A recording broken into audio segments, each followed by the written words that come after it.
নমস্কার, রায়বাড়ি রান্নার চ্যানেলে সকলকে স্বাগত।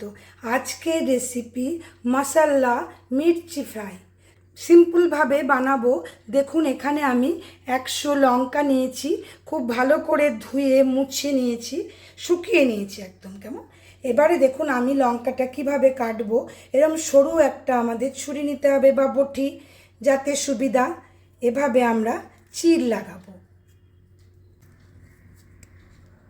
এরকম হলো দেখুন। আর একটাও দেখিয়ে দিই। খুব সাবধানে কাজটা করতে হবে আমাদের। যে লঙ্কা বেশি ঝাল হবে সেই লঙ্কা দিয়ে কিন্তু এই রেসিপিটা বানানো যাবে না। আমার এই লঙ্কাটা কিন্তু কম ঝাল, দেখবেন অনেক লঙ্কা কম ঝাল হয়, সেই লঙ্কা দিয়ে এই রেসিপিটা বানাবেন। এই রেসিপিটা একবার বানিয়ে নিলে দেখুন, আমরা যখন ট্রাভেলিংয়ে যাই, রুটি পরোটা পুরি নানা রকম নিয়ে যাই, তার সাথে কিন্তু এটা খুব ভালো যাবে। একদম শুকনো ড্রাই হবে। এর সাথে আমি দেখুন 1.5 চামচ তিল নিয়েছি, আর রোস্টেড বাদাম, এটা আমি কিনে এনেছি। প্রথমে তিলটা বাদামটা চলুন ভেজে নিই। একটা ফ্রাই প্যান ভালোভাবে গরম করে নিয়ে তিলটা দিয়ে দিলাম। যেহেতু মশলা মির্চি ফ্রাই, ওই জন্যই এটা করছি। তিল তো আমাদের খুবই উপকারী আর খুব টেস্টিও হয়ে যাবে যখন আমাদের লঙ্কার উপরে পড়বে। আমাদের দেখুন রোস্টটা হয়ে গেল। এর থেকে বেশি কিন্তু করব না, কালার যেন ধরে না যায় সেটা খেয়ালে রাখবেন। গ্যাসটা বন্ধ করে দিই, একদম ঠান্ডা করে পিষে নিয়ে আমি ফিরছি। এভাবে দেখুন তিলটাকে আমি একটু মোটা করে পিষে নিয়েছি। খুব গুঁড়ো পাউডার কিন্তু করবেন না, দেখুন একটু আমাদের গুঁড়ো গুঁড়ো রয়েছে। এবারে চলুন রেসিপিটা আমরা বসাই। আজকের রেসিপিটা আমরা সর্ষের তেলে করব। প্রথমেই তেলটা দিয়ে দিচ্ছি। সর্ষের তেল কিন্তু অবশ্যই চাই এই রেসিপিটা বানাতে। তেলটা আমাদের গরম হয়ে গেল।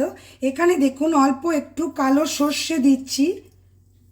জিরে দেব, এটাও অল্প, 1/2 চামচেরও কম। কালো জিরে দিচ্ছি, এটাও তাই, অল্পই। আর 2-4টে মেথি দানা দিয়ে দিচ্ছি। ফোড়নটা একটু পোড়া হয়ে যাক আমাদের। ফ্লেম কিন্তু একদম হাই আছে। হিং দিয়ে দিচ্ছি, ছোট চামচের 1/2 চামচ ধরুন। লঙ্কাগুলো ছেড়ে দিই। আমি কিন্তু লঙ্কার দেখুন বোটাগুলো রেখেছি যাতে খেতে সুবিধা হয়। আর লঙ্কা কিন্তু কাটার সময় দেখবেন প্রত্যেকটাতেই যেন চির লাগে, তা না হলে যখন তেলের ওপরে দেবেন ছিটকে নিজের গায়ে চলে আসতে পারে। ফুল ফ্লেম, লঙ্কাটা আমাদের একটু ফ্রাই হয়ে যেতে হবে। এভাবেই ছেড়ে দিই, মাঝে মাঝে নেড়ে দেব। লঙ্কাটা দেখুন আমাদের ভাজা হয়ে গেল। ফ্লেম লো করে দিলাম। এবারে আস্তে আস্তে মশলাটা মেলাবো।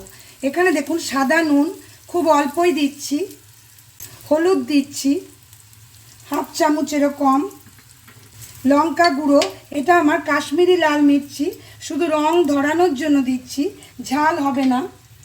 এখানে ধনে গুঁড়ো দিচ্ছি দেখুন 1/2 চামচ, এটা আমাদের চাই যেহেতু এটা মশলা মির্চি ভাজা, সেজন্যই।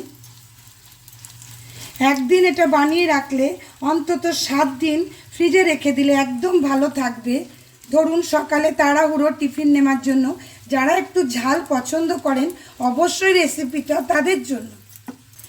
বিট নুন দিয়ে দিই অল্প করে, টেস্টটাকে বাড়াবে সেজন্যই এগুলো দেওয়া। ফ্লেম কিন্তু এখানে আমাদের একদম লো। অবশ্যই রেসিপিটা ট্রাই করবেন। যদি ভালো লাগে please like, share, comment and subscribe my channel. Subscribe করে পাশে থাকা বেল আইকন অবশ্যই প্রেস করবেন নতুন নতুন রান্নার নোটিফিকেশানের জন্য। এবারে দেখুন আমাদের একটু টক স্বাদ তো দিতেই হবে, নাহলে স্বাদটা পুরোপুরি হবে না। সেজন্যই আমি আমচুর গুঁড়ো দিয়ে দিচ্ছি। আমচুর গুঁড়ো যদি না থাকে বন্ধ করে লেবুর রস, ভিনিগার যে কিছু দিতে পারবেন। মোটামুটি আমাদের টক কিন্তু কিছু দিতে হবে। গ্যাসটা বন্ধ করে দেবার আগে আমি তিল বাদামের যে গুঁড়োটা করলাম, যেটুকু লাগবে সেটুকুই দিচ্ছি। ধরুন ছোট চামচের 1 চামচ দিলাম, আর একটু দিয়ে দিচ্ছি। ফ্লেম হাই, এবারে ভালো করে নেড়ে দিই। রেসিপিটা কিন্তু আমাদের তৈরি হয়ে গেল। সিম্পল মশলা মির্চি ফ্রাই, খুব টেস্টি, রুটি পরোটা সবার সাথে ভালো লাগবে, ফ্রাইড রাইসের পাশে নিলেও ভালো লাগবে, ডাইনিং টেবিলের পাশে রেখে খেতে বসলে দেখবেন খাওয়ার মাপটা যেন বেড়ে যাবে, এটা পাশে একটু করে নিলে পরে। টিফিন বক্সেও নিতে পারবেন, আগেই তো বললাম। গ্যাসটা বন্ধ করে দিচ্ছি, চলুন এবারে আমি একটু সার্ভ করে দেখাই।